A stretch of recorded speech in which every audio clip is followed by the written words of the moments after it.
الحمد للہ رب العالمین والصلاة والسلام علی سید الانبیاء والمرسلین اما بعد فاعوذ باللہ من الشیطان الرجیم بسم اللہ الرحمن الرحیم۔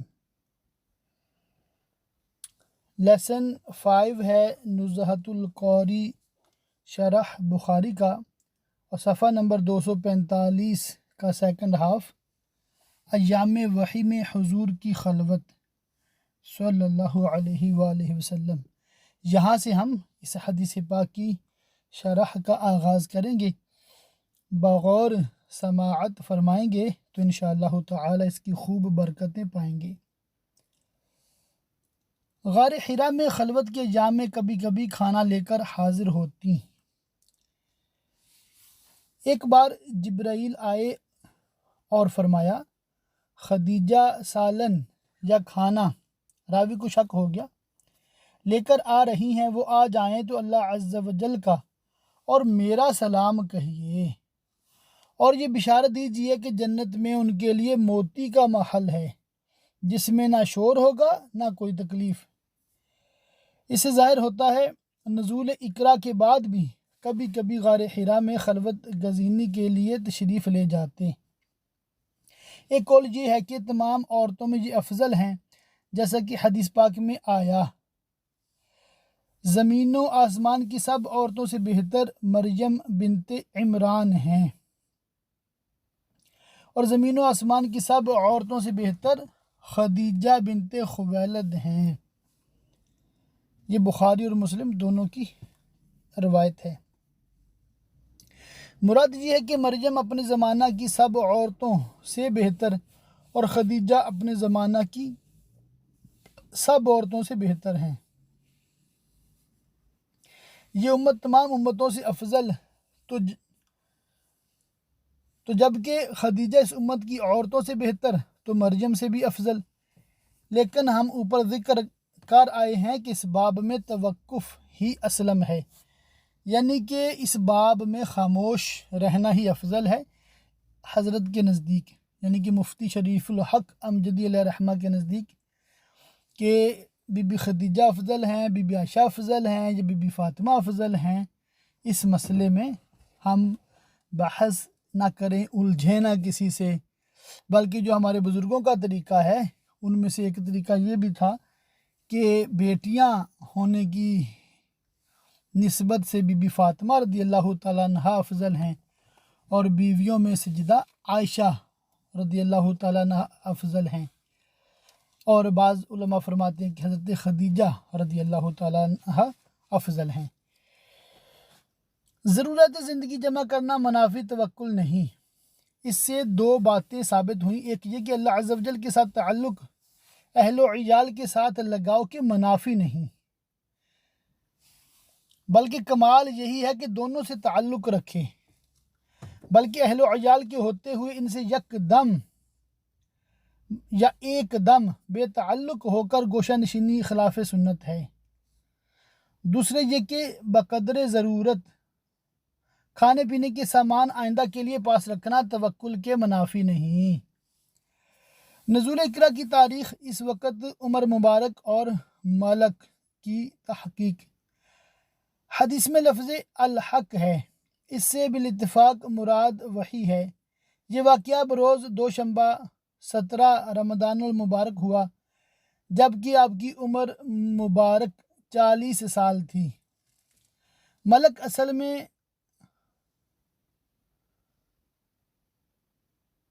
ملعک تھا، بس ملعک تھا، بس کے قاعدے سے حمزہ گر کر ملک ہو گیا، اسی لیے اس کی جمع ملائکہ آتی ہے۔ ساکت شدہ حمزہ جمع میں واپس آ گیا اور تا جمع کی تانیث کے لیے ہے۔ ملعک اصل میں معلق تھا،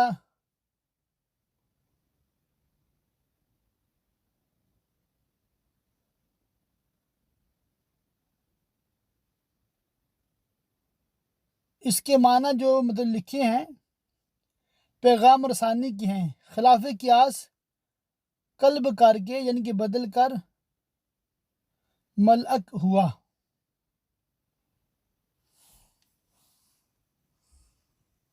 فرشتوں کی حقیقت، فرشتے اللہ عز و جل اور اس کے بندوں کے مابین واسطہ ہیں، یہی پیغام لاتے ہیں، یہی تمام نعمتیں پہنچاتے ہیں، اسی مناسبت سے ان کو ملک کہا جاتا ہے۔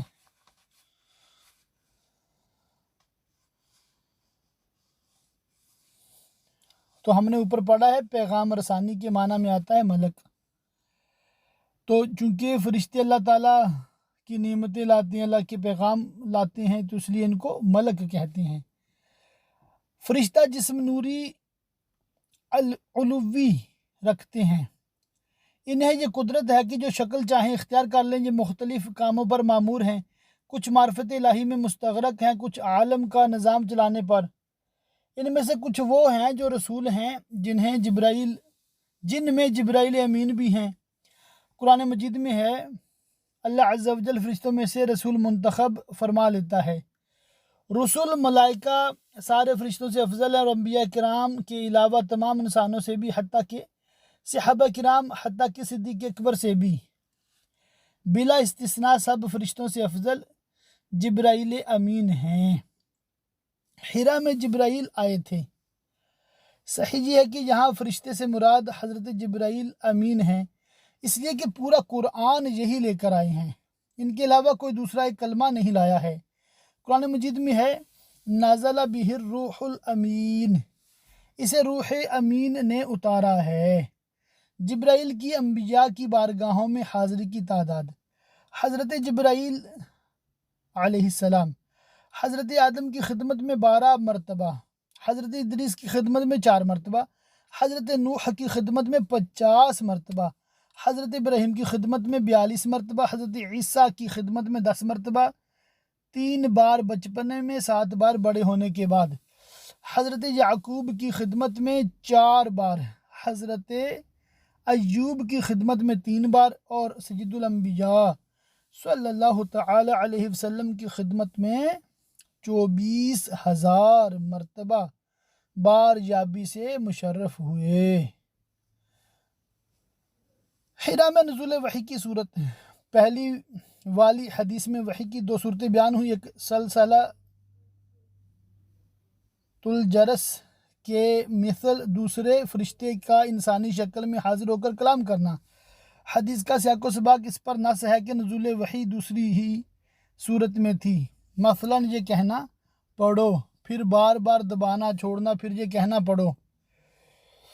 تفصیلی کیفیت: غار حرا سے آتے جاتے راستے میں سنتے کوئی کہتا ہے السلام علیک یا رسول اللہ، ادھر ادھر دیکھتے کون ہے مگر سوائے شجر و حجر کے کوئی نظر نہ آتا۔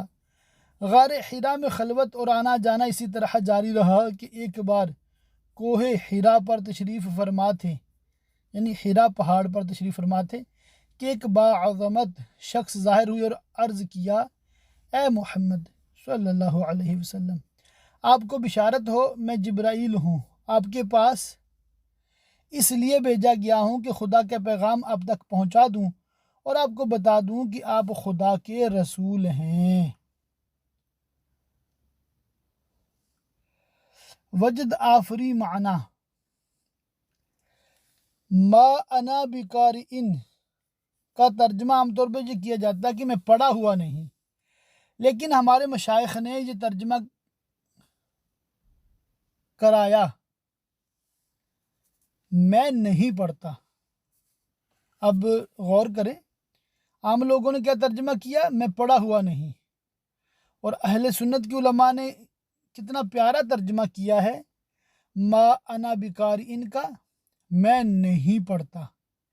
یہ ترجمہ زیادہ انسب و ارجح ہے، اس لیے کہ غار حرا میں حضور اقدس صلی اللہ تعالی علیہ وسلم مشاہدہ ذات و صفات الہی میں اتنے مستغرق تھے کہ وہاں کسی کی گنجائش ہی نہیں تھی، جیسا کہ حدیث میں فرمایا، اللہ کے ساتھ میرا ایک وقت ہوتا ہے کہ اس میں ملک مقرب اور نبی مرسل کی بھی گنجائش نہیں ہوتی۔ مشاہدہ ذات و صفات میں استغراق تام کی وجہ سے، قراءت کی استدعاء کا جواب یہی بنتا ہے، یعنی جب آپ سے عرض کیا گیا کہ پڑھیے، استدعاء کی گئی، تو اس کا جو جواب دیا ما انا بقارئ، میں نہیں پڑھتا۔ سبحان اللہ۔ نیز یہ ترجمہ محاورہ عرب کے مطابق بھی ہے کہ یہ ترکیب حال یا استقبال کے لیے استعمال کرتے ہیں، کہ یہ ترکیب حال یا استقبال کے لیے استعمال کرتے ہیں، جیسا کہ قبل فتح مکہ حضرت ابو سفیان تجدید صلح کے لیے مدینہ طیبہ حاضر ہوئے اور حضرت ابو بکر صدیق رضی اللہ تعالیٰ عنہ کے پاس پہنچ کر ان سے درخواست کی کہ حضور صلی اللہ تعالی علیہ وسلم کی خدمت میں سفارش کر دیں، تو حضرت صدیق اکبر نے فرمایا ما انا بفاعل، میں نہیں کروں گا۔ خود قرآن مجید میں برادران یوسف کا قول مذکور ہے، وما انت بمؤمن لنا، آپ ہمارا یقین نہیں کریں گے۔ بار بار سینے سے لگا کر دبانے سے اس استغراق میں کمی ہوئی، تو جبرائیل نے عرض کیا، کیا عرض کیا؟ اقرأ بسم ربک، اپنے رب کے نام سے پڑھیے۔ جب یہ سنا کہ میں جس عالم میں تھا اسی کی بات یہ بھی کر رہے ہیں، جس کے شہود میں مستغرق تھا، جس کے مشاہدہ میں پوری توجہ تھی، اسی کا ذکر کرانا چاہتے ہیں، تو بلا تأمل پڑھا، یعنی کہ پھر فوراً پڑھ دیا۔ کسی کے استغراق کو ختم کرنے کا یہی طریقہ ہے کہ اسے جھنجھوڑا جائے۔ ایک بار میں استغراق ختم نہ ہو تو بار بار جھنجھوڑا جائے۔ یہاں جھنجھوڑنا منافی ادب تھا، اس لیے سینے سے لگا کر 3 بار قوت بھر دبایا، یہاں تک کہ وہ کیفیت خاص فرو ہوئی، ختم ہو گئی، اور آپ نے بلا تکلف پڑھا۔ الجہد کی تحقیق، یہاں الجہد کا لفظ جیم کے فتح کے ساتھ بھی ہے، جہد، الجہد، اور جیم کے دمہ یعنی پیش کے ساتھ بھی ہے، جہد۔ قاموس میں جہد بمانی طاقت اور جہد کے معنی مشقت مذکور ہے، اور دونوں کے معنی غایت بھی۔ عینی میں بتایا کہ دونوں کے معنی غایت و مشقت کے، اور اسی میں محکم کے حوالے سے کہا کہ دونوں کے معنی طاقت کے ہیں۔ ایک قول یہ نقل کیا ہے کہ دونوں کے معنی مشقت کے ہیں، اور ایک قول یہ ہے کہ جہد کے معنی مشقت اور جہد کے معنی طاقت۔ قرآن مجید میں دونوں لفظ وارد ہیں۔ سورہ توبہ میں ہے وَالَّذِينَ لَا يَجِدُونَ إِلَّا جُهْدَهُمْ، اور ان کو جو نہیں پاتے مگر اپنی محنت سے۔ سورہ نور اور سورہ فاطر میں ہے وَأَقْسَمُوا بِاللَّهِ جَهْدَ أَيْمَانِهِمْ، اور انہوں نے اللہ کی قسم کھائی اور اپنی قسموں میں حد کی کوشش کی۔ جلالین میں جہدہم کی تفسیر طاقتہم اور جہد ایمانہم کی تفسیر غایت اجتہادہم فیہا کی ہے۔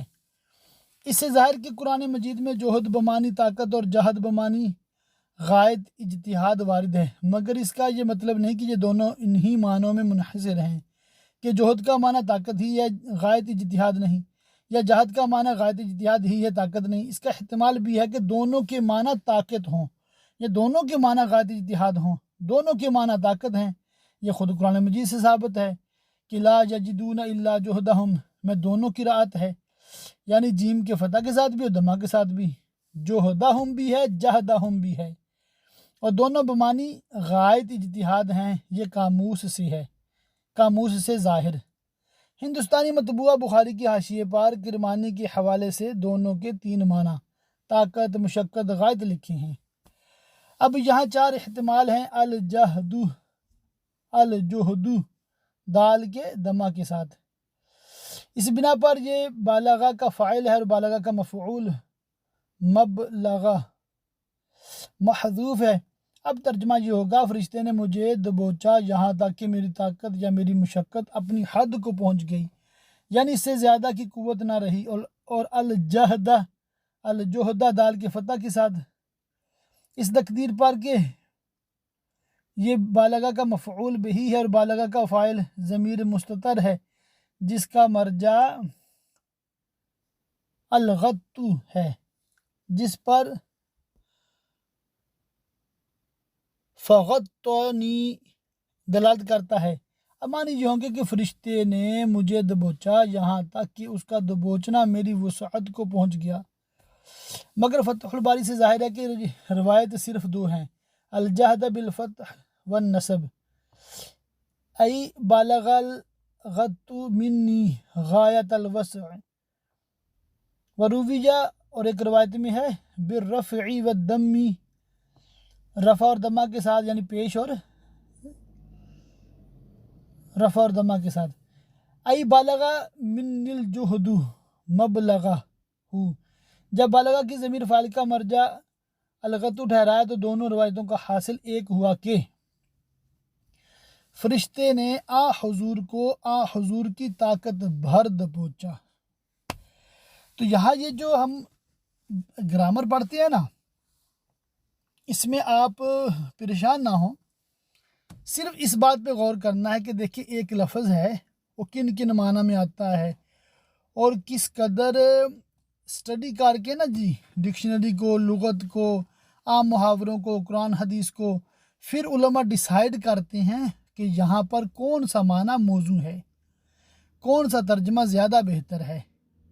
اور ما انا بکار ان، میں نہیں پڑھتا، کتنا پیارا ترجمہ ہے، اور یہ کہنا کہ مجھے پڑھنا نہیں آتا، سمجھے بات کو؟ یہ اہل سنت بریلوی جو ہیں ان کا الحمدللہ رب العالمین خاصہ ہے کہ ہر بات میں ادب اور شان انبیاء کرام علیہ السلام کو پیش نظر رکھتی ہیں کہ ان کے مرتبے کے مطابق ان کے شایان شان کون سا لفظ مناسب ہے۔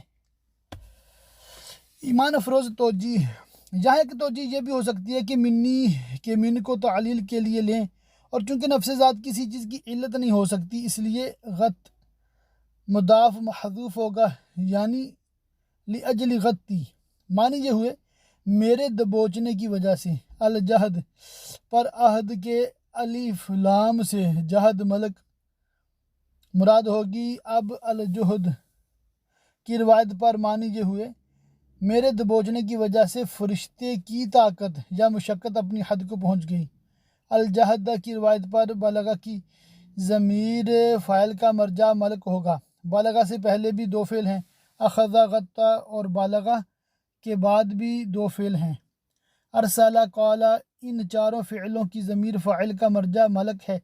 اب اگر درمیانی فعل بالغہ کی ضمیر فاعل کا مرجع غط کو بنایا جائے تو انتشار مرجع لازم آئے گا، اور اگر بالغہ کی ضمیر فاعل کا مرجع بھی ملک ہی کو ٹھہرایا جائے تو انتشار مرجع نہ ہوگا، اس لیے بہتر یہ کہ بالغہ کی ضمیر فاعل کا مرجع بھی ملک ہی کو بنایا جائے۔ اب معنی یہ ہوئے مجھے دبوچنے کی وجہ سے فرشتہ اپنی کوشش کی انتہا کو پہنچ گیا، ان دونوں کو حاصل ایک ہی ہے، یعنی فرشتے نے اپنی قوت بھر مجھے دبوچا۔ میں نے ان چاروں احتمالوں کا لحاظ کر کے اختصار و جامعیت کے ساتھ یہاں ترجمہ یہ کیا، طاقت بھر دبوچا، یہاں طاقت عام ہے، خواہ حضور کی طاقت ہو خواہ جبرائیل کی، دونوں کو شامل ہے، یعنی کہ فرشتے نے اتنا دبوچا جتنی فرشتے میں طاقت تھی، یا فرشتے نے اتنا دبوچا جتنا حضور میں طاقت تھی۔ اور ہمارے بزرگ شریف الحق امجدی صاحب علیہ الرحمٰن نے ترجمہ کیا فرمایا، طاقت بھر دبوچا، دبوچا، یہاں 3 نقطے آگے پیچھے ہو گئے ہیں، دبوچا، تو یہ ترجمہ زیادہ مناسب ہے، جس میں دونوں معنی کا احتمال ہے۔ تسمیہ کسی سورہ کا جز نہیں، یعنی بسم اللہ الرحمن الرحیم کسی سورت کا جز نہیں ہے، سورہ اقرا کے ساتھ بسم اللہ نازل نہ ہوئی، یہ دلیل ہے اس بات کی کہ بسم اللہ سورہ اقرا کا جز نہیں، اور جب سورہ اقرا کا جز نہیں تو کسی سورہ کا جز نہیں، لعدم القائل بالفصل، چونکہ یہ نزول وحی کا پہلا سابقہ تھا اس لیے قوائے بشری پر یہ اثر پڑا کہ دل لرزنے لگا، اس حالت میں اب غار حرا سے چلے